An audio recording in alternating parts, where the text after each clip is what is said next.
તો આપણે ગાયું છે ને ઘરે રાખી છે આજે હું ઘરે જ દેવાની છે અત્યારે એમ બધું ભૂકો નાખી દીધો છે આપણે જાફરી કે ને ભાવે નહીં બીજે આ બધી છે ને આપણે ઘરે ભૂકો નાખવાનું કારણ એક જ છે કે હુંને પણ નાખી દીધો છે ભૂકો હારી પટનો આ બધી હા અત્યારે ઘરે જ કેમ કે છોડવાની એકેની છે નહીં કેમ કે આપણે જવાનું છે આજે બારે એના હિસાબે છે ને ભેહુંને ગાયને બધાને ઘરે ડૂચો નાખી દીધો કેમ કે આપણે જવાનું છે નિવેદ કરવા રોજી માતાજી ગયા હમણાં થોડાક દિવસ પહેલાં આપણે ગયા હતા ત્યાં જવાનું છે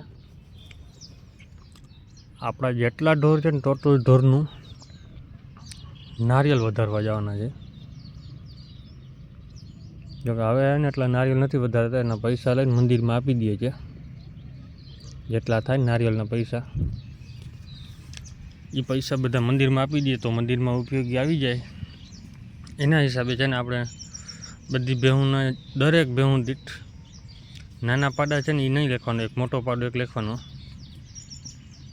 એટલે બધા પાડા બે પાડા આપણે વધારે છે અને ટોટલ ભેહું થઈ છે આજે એની બધી ગાયું ભેહું બધી થઈ ટોટલ ભેહું જો નાનકડા બે પાડા લખીને તો 44 થાય છે અને ગાયોને બધી ભેગી કરીને લખી લઈ તો 51 થાય છે ટોટલ એટલા આપણા ઢોર ટોટલ હાજર છે ઘરના આપણે અહીંયા અને આપણી વાડીએમાં બઈ ગામ છે અહીંયા છે અહીંયા ટાઈમ બેડો તો તમને અહીંયા પણ દેખાડીશ આપણી ભીલી પણ અહીંયા જ છે અને ગોરી પણ જો ધીરે ધીરે વરાકે આવી ગઈ છે આચર ભરે છે કેમ કે 6 દિવસ હજી છે 6 દિવસ પછી આને 9 મહિના પૂરા થઈ જાય એટલે પછી આ ઉપર વધારે ઉતરશે કોઈને લેવી હોય તો કોમેન્ટ કરી નાખજો કાં ઇન્સ્ટાગ્રામમાં મેસેજ કરજો રામ વાનરિયા વ્લોગવાળી આઈડીમાં મેસેજ કરી દેજો આપણે ભાઈ કિંમત દઈએ ને તો દેવાની છે વધારે આમ નથી દેવી કેમ કે ભાઈ આમાં મફતમાં દઈ જઈને ને એ પછી દૂધ પીવા દે ને એટલે ટાઈમ રાખે ને પછી મૂકી દઈએ એટલે આપણે કિંમતથી દેવાની છે આમ નથી દેવી તો આપણે પહોંચી ગયા છે રોજી માતાજી મંદિરે તો અત્યારે શું છે કે બધા અમારે ચારણ સમાજ નિવેદ ચડાવવા ફરજિયાત જવું જ પડે અમારે દરેક માલ દીઠના પૈસા રાખી દઈએ છીએ હવે તો બધા દર્શન કરી લ્યો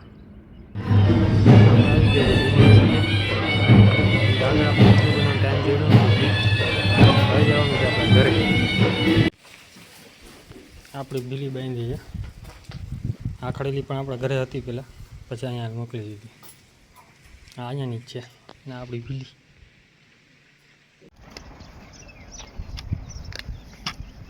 તો આપણે આવી ગયા જો ઘરે આવી જાય ને એટલે પછી બેહું જ પકડવું પડે ભાગ દોડ જ રહીએ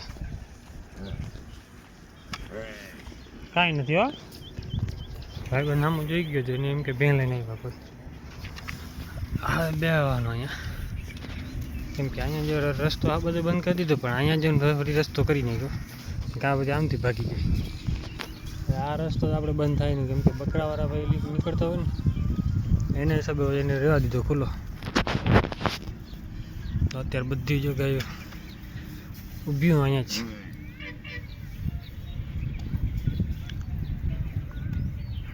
આ બધી ચેક કરે છે આપણે સામે આવે ને માંડવીને ભૂકો બધો થઈ ગયો છે પૂરો તો હવે પછી બધીને ખબર પડી ગઈ કે હવે બીજું નાખવાનું છે નહીં કેમ કે સવારે ભૂકો નાખી દીધો ને કેમ કે વહેલી બાંધવાની હતી એટલે વહેલી બાંધવાને કારણે એમ કે આપણે જવાનું હતું બારે તો ગાય ગાય જઈને પાછા આવતા રહ્યા કેમ કે માલના ટાઈમે પાછું પહોંચવું જ પડે એટલે 2-3 જગ્યાએ ખાલી ગયા હતા ને ભાઈ મંદિરે બધે જવાનું હતું દર્શન કરવા ખાલી નારિયેલને ચડાવવાને હતા નારિયેલ ચડાવીને આવતા રહ્યા સીધા ઘરે તો અત્યારે શું છે બધું આરામથી ખાઈએ અહીંયા આડું રહેવું પડે અને અત્યારે બધી ભેહું આ ખાય કાલે એટલે ટ્રેક્ટર આપણે આવી જાય ને સાંજે એ દિવસને લગભગ સવારે લેવા જવાનું થાય તો ટ્રેક્ટર આવશે તો ટ્રેક્ટર પછી આપણે લેવા જવાના છે ઘઉં કોતરિયા ભેગા કરવાના છે કેમ કે નદીના સામે કાંઠે વાડી છે ને તો ચીપિયાથી ભેગો કરવાનો વિચાર છે આ વખતે ટ્રાય કરશું ચીપિયાથી હાલે કે ન હાલે જેવો હાલે એટલું ભેગું કરી ઢગલા કરીને રાખી દેવાનું, મજૂર હશે ભેગા ભરવા મળશે એક હારે. આપણે રિવર્સથી ગમે એમ કરીને ભેગું કરી લેવું. એટલે આવી રીતે ટ્રાય કરશું શું થાય છે. કૂતરિયા ઘઉં ખાઈ જાય બી હું મૂકે નહીં. ટ્રાય કરીએ એકાદું 2 જાકડા આપણે અહીંયા કંઈ નાખશું પટમાં, બાકી નાખશું અંદર, કેમ કે એ ચોમાસા પછી આપણે આરામથી ખવડાવવો હોય તો વાંધો ન આવે. કેમ કે આપણે વાડામાં છે ને હજી નીણનું કામ બાકી પડ્યું છે, નીણ ખડકવાની રહી ગઈ છે. મજૂર વયા ગયા ઘરે ને પછી લગ્ન ગાળો હતો એટલે પછી એમાં રહી ગયું. હવે જો કે કાલે મજૂર આવી જાય, એક તો આજે આવી ગયો છે, લઈ આવ્યા એકને, એક હજી 4 હજી કાલે આવશે, 3 કે 4, તો 4-5 જણા થઈ જાવ ને એટલે કાંઈ કાં ખેંચી લેવું તો પછી વાંધો નહીં આવે. તો એ હે ને દાંડરા આપણે ઓલું કૂતરિયા ઘઉંનો પરાર જે છે ને એ આપણે ભેગું કરી 3-4 ફેરા અંદર નાખી દેવા છે, બાકીને ફેરા અહીંયા નાખી દેવા છે 3-4, પછી ખાધા રાખે. હવે જો વિચાર કરી કાં અહીંયા નાખશું કાં પછી સામે હું ઘર પાસે નાખી દઉં. જો ટ્રેક્ટર કોઈ જડી ગઈ ને બીજી ચીપીઓ ને કર પછી એને ગમે એનાથી પાવડી આવે ને ભેગો કરી નાખશું ખાતર માથેથી. તો હું જો ભેગું થઈ જાય ને ઢગલો થઈ જાય નોખો તો બધું અહીંયા પડી જાય એટલે ભેગું ખાઈ જાય, બગાડ ન કરે. બસ એ આપણી ભીલી ઘરે ગઈ અહીંયા પણ બીમાર પડી ગઈ છે. કેમ કે તમે આગળ વિડીયોમાં જોયા છે કે ભીલી 2 મહિના પહેલાં જ અહીંયાથી આપણે ગઈ હતી ઘરે. તો અહીંયા પણ ખડેલી ગા 2 ભેહું છે ને પાડી છે, 4 ભેહું છે અત્યારે. અહીંયા 2 ખડેલીઓ છે ને એક ભેંસ છે. ભેંસ એક ગાભણ છે ને ખડેલી ગાભણ છે. અહીંયા જ ગઈ હતી પણ ફરી નથી આપણે અહીંયા.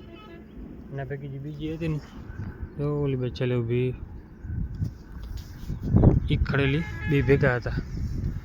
આને મોકલવાની હતી, ઓલીને રાખવાની હતી, પણ ઓલી હરાડી બહુ હતી ને ભાગી જતી હતી. તો એના જેવું થયું કે એને મોકલી દીધી ને આને રહેવા દીધી. 2નું કીધું 2 ના પાડી, 1 મોકલી દે કે. તો પછી 1 રાખી દે. આ ખડેલી રામપુરા થઈ તો આપણે નજરમાં હતી, પણ રામપુરાને ખબર પડતી નથી કેમ કે 6-7 મહિના થઈ ગયા હતા. નીકળી ગાબડી નીકળી એટલે તો પછી રહેવા દીધી. આ વખતે પછી અહીંયા મોકલવાની હતી પણ મોડી વ્યાવાનું હતું ને કાંઈ ખબર હતી નહીં ફરી હતી એમાં, ને આપણે હિસાબમાં થઈ હતી એમાં વ્યાણી નહીં એટલે આગળ પાછળ થઈ ગઈ. એના હિસાબ આને મોકલી દીધી ને 4 દી થયા પછી વ્યાઈ ગઈ ઓચિંતી. કેમ કે જો કે વાર હતી ને પાછી અધૂરી વ્યાઈ ગઈ હતી. આપણી તારીખના હિસાબે વાર હોય, બાકી એને સમય આવે એટલે આવી જ જાય એમાં. હવે આપણી 2 ઓળખીની તૈયારી છે, 2 ફરી જાય ને એટલે રેડી. કેમ કે હરાડા બહુ થઈ જાય હાચવા ગ્રાહને. આના તો ધીરે કરીને જો મેળ આવી ગયો ગોરીનો તો દઈ દેવાની છે. અને ગોરીમાં વાછડી આવશે, કયો કલર લઈ આવે ને એ કાંઈ ખબર નથી આપણે. કેમ કે આપણે જે મંગુની વાછડી સફેદ આવી છે ને એ બંને ખૂટે એ જ ફરી ગઈ છે. મંગુ ફરી એ જ ખૂટે, આ ગોરી પણ ફરી છે. હવે એનું રિઝલ્ટ કેવું આવે ને એ હવે તમારે કોમેન્ટ કરવાની છે. મારા અંદાજે સફેદ રિઝલ્ટ તો લગભગ નહીં જ આવે, કેમ કે ગાય લાલ છે ને એના હિસાબે લાલ પડે તો પડે, લાલ વાછડી આવશે દેશી. આપણો અંદાજો ફાઇનલ જ હોય, એમાં વધારે કંઈ નક્કી ન હોય. બાકી કુદરતી જે કાંઈ નક્કી ન હોય, કલર કયો આવે ને, કેમ કે 5 આવે ને ગીરી આવે, 90% ગીર આવે તો આવે, એવું કંઈ ન હોય. તો સામે ખૂટ ઉપર પછી આધાર રહ્યો. જો ખૂટ ઉપર ગઈ ને વાછડી તો હાવ કલરમાં બેકાર આવે, કેમ કે મંગુનું સેમ કલર છે ને એ જ કલરનું ખૂટ છે. કેમ કે ટાઈમ જડે નહીં, કેમ કે અહીંયા આવતો નથી હવે, બંધ થઈ ગયો માર પડીને. એટલે નકર આવશે એટલે હું તમને દેખાડીશ કે કયો ખૂટ છે એ ભરી હતી આપણી ગાય.